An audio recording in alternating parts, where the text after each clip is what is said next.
Hi, my name is Omar Birchsmith. I am the Country Manager for First Citizens Investment Services. I've been with the company now for 4 years. Before that, I worked at Bank of Saint Lucia. At Bank of Saint Lucia, I was a corporate relationship manager in the corporate and development banking department.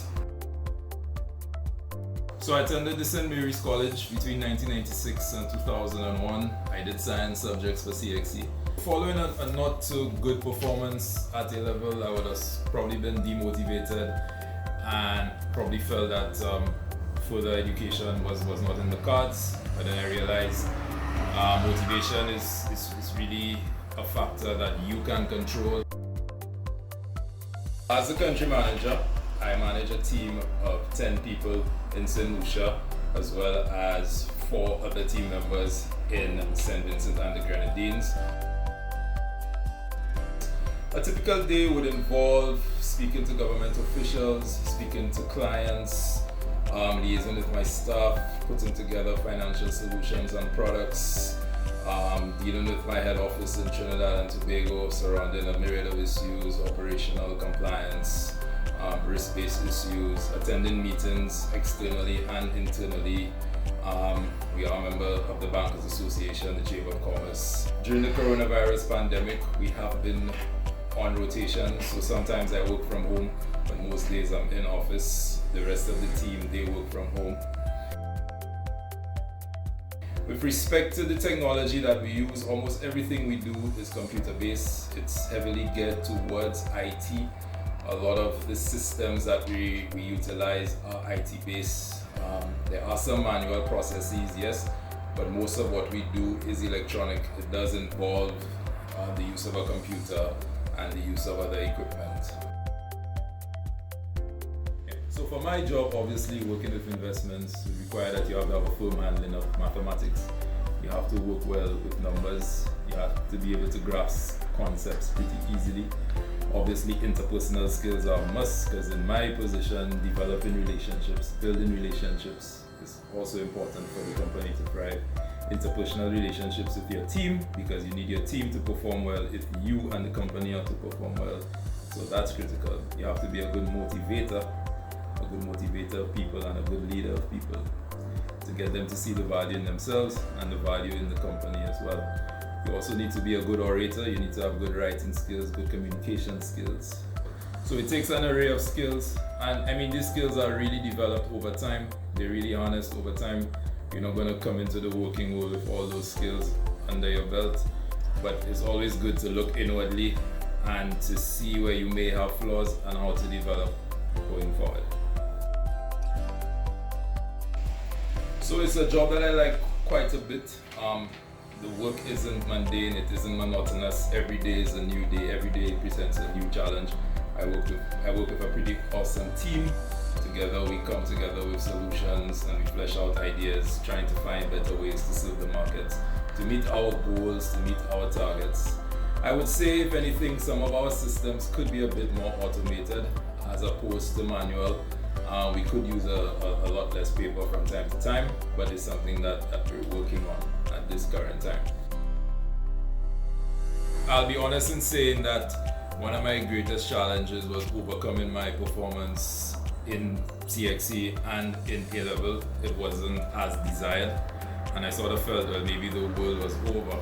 But then I began to realize that if I applied myself more, it's not really how you start, it's really how you finish. And that has come to fruition.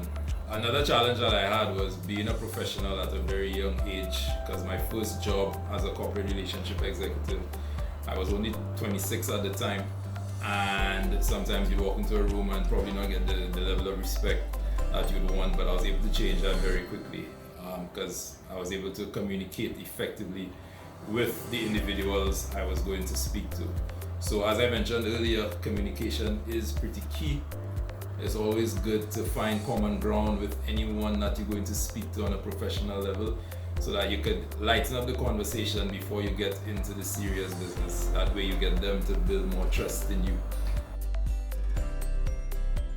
With respect to my career choice, I I won't say that I would alter it, but if I had a choice today, I would probably do something that was skills based, that would allow me to be an entrepreneur.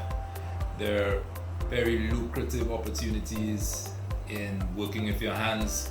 So plumbing, electricity, joinery, masonry, all these fields when I was in school that folks may have frowned upon, auto mechanics, these are all very useful fields that allow you to be an entrepreneur and allow you to run your own business.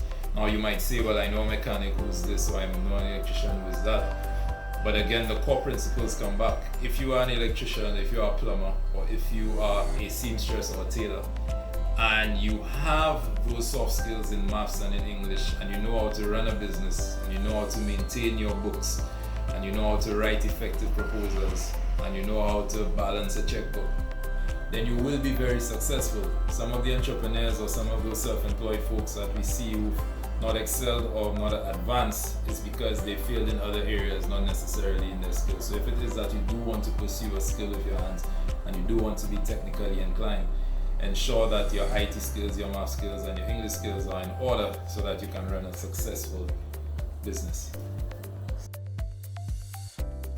And for those of you actually who want to pursue a career in finance or in business, everything you learn in your principles of finance or your principles of accounts, principles of business, your econ class, the base you set now will take you through your further training. And you might think to yourself, I probably won't use this in the world of work, but I have news for you, you do. Almost every single thing I did at master's level, I utilize on a daily basis. Okay, so whatever you learn in class today, learn it well, practice it, ensure that you have a full understanding of it, because a lot of these concepts, they come back later on in life. The final thing I would say, guys, when choosing a career, choose something that is practical, something that you enjoy. Do something that would earn the sort of living that will allow you to live the life that you want to live. Do something that gives you fulfillment, and do something you know you'll be good at. Okay? Don't let peers or parents or siblings pressure you. But you should also seek their advice and seek their counsel.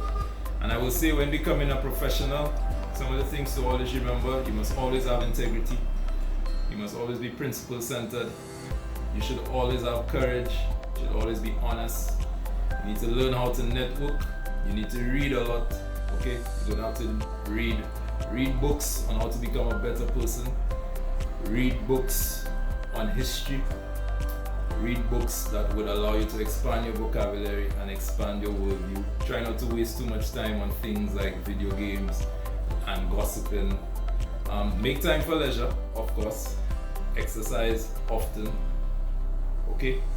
And just try to live well all around. Life is about balance, and when becoming a professional, you'll be surprised how much balance in your personal life will assist you in your professional life. So go out there, do well, and choose well. Okay?